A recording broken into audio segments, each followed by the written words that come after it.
In this video, I'm going to show you how to use all the different input types that are available when building your lead form. So I've created a new lead form, and we are going to offer a free healthy eating plan to generate leads for our weight loss website. The most common question type is the option select. This allows the user to select an answer to your question. So for our first question, let's ask the user, what is your weight loss goal? In the left side menu, you can see the default question type is already set to option select. So let's add some answers. Click the text to edit and click the Add Answer button to add a new answer. If you want to include an image with your question, click the Settings button on the left side menu and then enable Use Question Image and click Close. Now click the image placeholder and search for the image that you want to show with your question. We will use an image of healthy eating. Click the image you want to use, then drag the cropping box around the part of the image you want to show and click Save. Okay, the first question is done. Click Save Form to save your changes. Now let's add a new question by clicking the plus icon next to the Questions tab in the left side menu. For our next question, we will ask, what diet type? Let's add 4 answers for the user to choose from. And for these answers, let's add images to help show what they are. To add images to your answers, click the Settings button in the left side menu and enable Use Images for Answers, and then click Close. Now we can go through each answer, click the placeholder image, and find an image we want to show with the answer. Awesome! This looks great. Let's save our form and add a new question. For our next question, we will ask, which meals do you want the plan to cover? Now let's add our answers, but for this question, we want the user to be able to select multiple answers. If you want to allow the user to select multiple answers, click the Settings button in the left side menu and then enable Use Multiple Answers and click Close.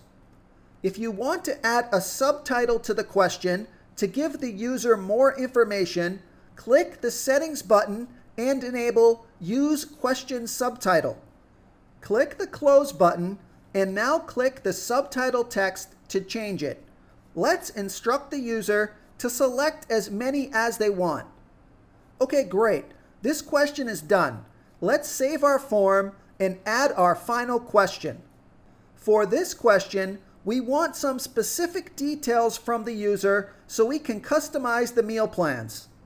So let's ask for a few last details. For these answers, we want to allow the user to input specific answers.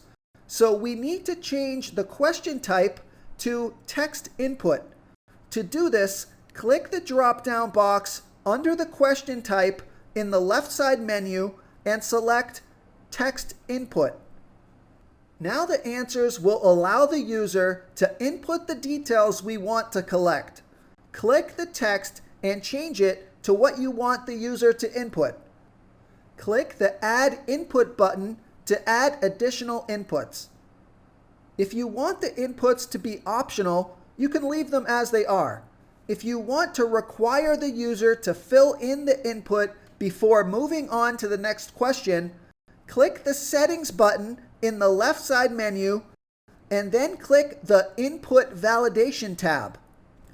Next to each question you want to be required, enable Validate Required. This will prompt the user to answer the question before letting them move to the next step.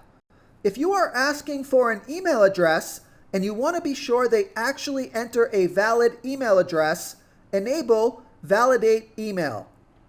If you are asking the user to select a date as one of your inputs, click the Input Type tab and enable Date Type next to the question that requires a date. This will change the question answer to a calendar where they can easily select a date. Now click Close to go back to your form. Now let's change the text of the button they will use to finish the form and click Save Form to save our changes. If you want to finish the form, click the Final page under the Finals tab in the left side menu and let the user know they are done and their custom diet plan will be on the way. Click Save Form to save your changes. Congratulations! Now you know how to use all the different input types and settings when creating a new lead form. Now you can preview and share the form and start collecting new leads.